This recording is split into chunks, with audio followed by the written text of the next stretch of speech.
जय श्री महाकाल। हर हर महादेव। उस आदि और अनंत सृष्टि के कण कण में बसे हुए देवाधिदेव महादेव को हमारा शत शत नमन। आज हम अपनी शिव की खोज यात्रा के एक नए पड़ाव पर हैं। एक ऐसा पड़ाव जो हमें महादेव के एक अत्यंत प्रसिद्ध और पूजनीय नाम नीलकंठ के पीछे छिपे गहरे रहस्य की ओर ले जाएगा। क्या आपने कभी सोचा है कि हमारे आराध्य जो कैलाश पर धूनी रमाए बैठे हैं, जो त्रिलोक के स्वामी हैं, उन्हें नीले कंठ वाला क्यों कहा जाता है? ये केवल एक नाम नहीं बल्कि एक पूरी महागाथा है। इस नाम के पीछे त्याग, करुणा और सृष्टि को बचाने की एक ऐसी अद्भुत कहानी है जिसने न केवल देवताओं और असुरों को बल्कि संपूर्ण ब्रह्मांड को विनाश के कगार से वापस खींच लिया था। ये कहानी सिखाती है कि कैसे महादेव ने सृष्टि की रक्षा के लिए सबसे बड़ा बलिदान दिया। तो चलिए अपनी इस आध्यात्मिक यात्रा को आगे बढ़ाते हैं और शिव की खोज के इस अध्याय में गोता लगाते हैं, यह जानने के लिए कि कैसे महादेव का कंठ नीला हुआ और वे नीलकंठ कहलाए। इस कथा का आरंभ होता है एक श्राप से। महर्षि दुर्वासा के क्रोध ने देवराज इंद्र और समस्त देवलोक को श्रीहीन यानी वैभव और शक्ति से हीन कर दिया था। अपनी खोई हुई शक्ति और वैभव को वापस पाने के लिए निराश देवता भगवान विष्णु की शरण में पहुंचे। तब श्री हरि ने उन्हें एक उपाय सुझाया, समुद्र मंथन। यह कोई साधारण कार्य नहीं था।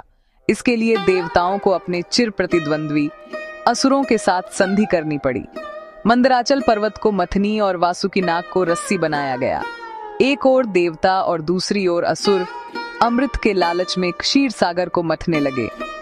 इस महामंथन से 14 रत्न निकलने थे, पर अमृत से पहले सागर की गहराइयों से प्रकट हुआ कालकूट विष।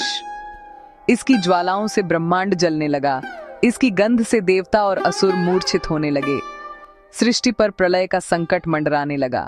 समुद्र मंथन से अमृत की आशा थी, पर सागर ने अपनी गहराइयों से सबसे पहले उगला हलाहल कालकूट विष। ये सिर्फ आग नहीं थी, ये सृष्टि के अंत का संकेत था। इसका धुआं इतना जहरीला था कि ब्रह्मांड का दम घुटने लगा।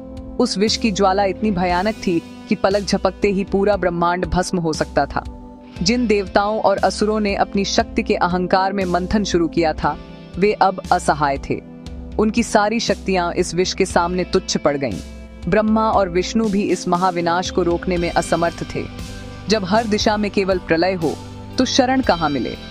तब उन्हें याद आए वो जो विनाश के भी स्वामी हैं, महादेव। न देवताओं के पास उपाय, न असुरों के पास, सब भागे महादेव के पास।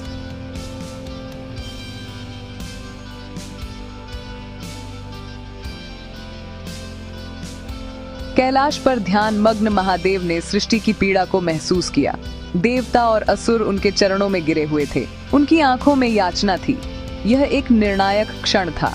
अब आप ही बताइए, अगर उस दिन महादेव वह विष न पीते तो आज इस ब्रह्मांड का, हमारा, आपका क्या हाल होता?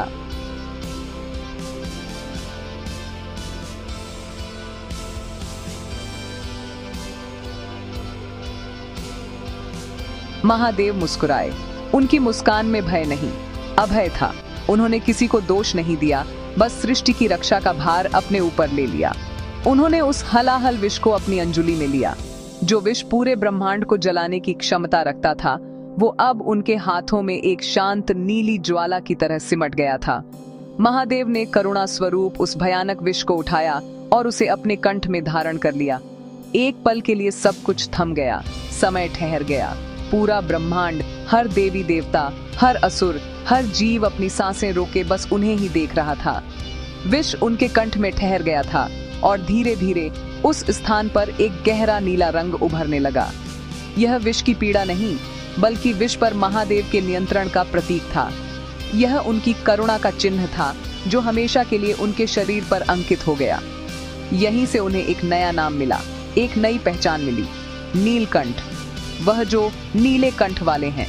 नीलकंठ बनकर उन्होंने सृष्टि को तो बचा लिया, पर यहाँ एक गहरा रहस्य छिपा है।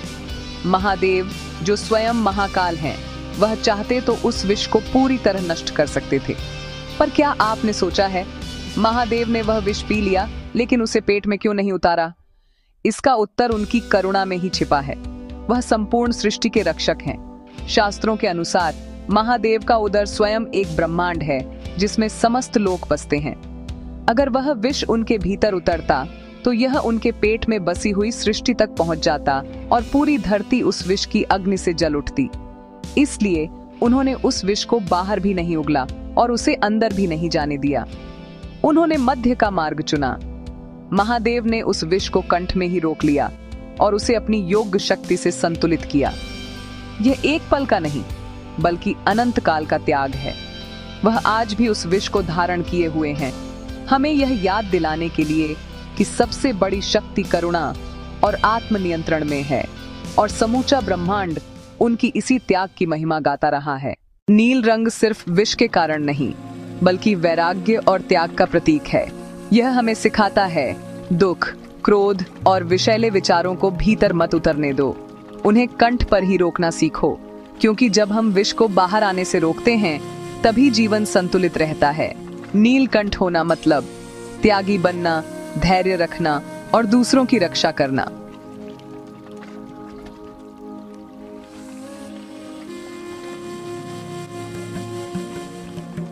आपके जीवन का सबसे बड़ा विष कौन सा है जिसे आप अपने अंदर उतारना नहीं चाहते?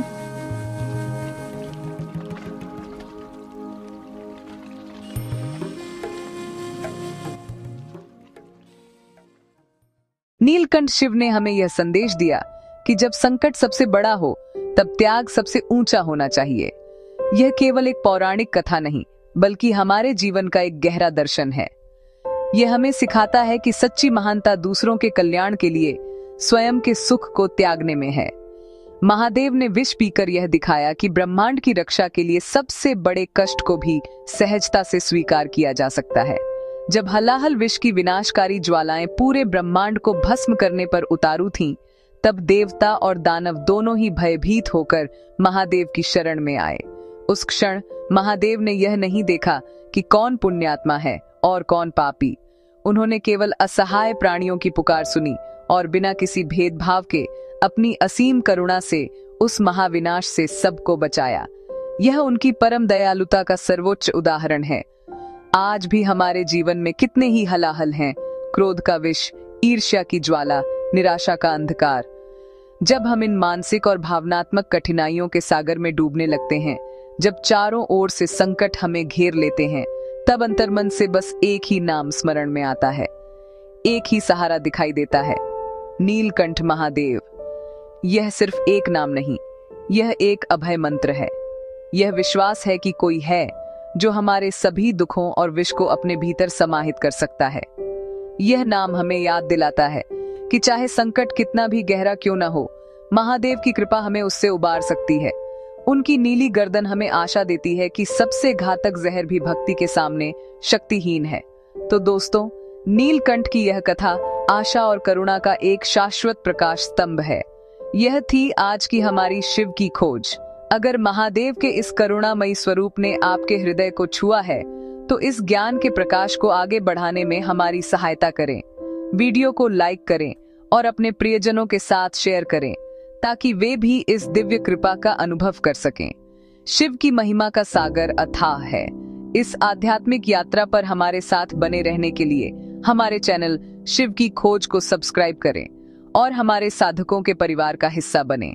हम हर दिन महादेव के एक नए नाम, एक नई कथा और उसके पीछे छिपे रहस्य को आपके सामने लाएंगे। अगली खोज तक हर हर महादेव।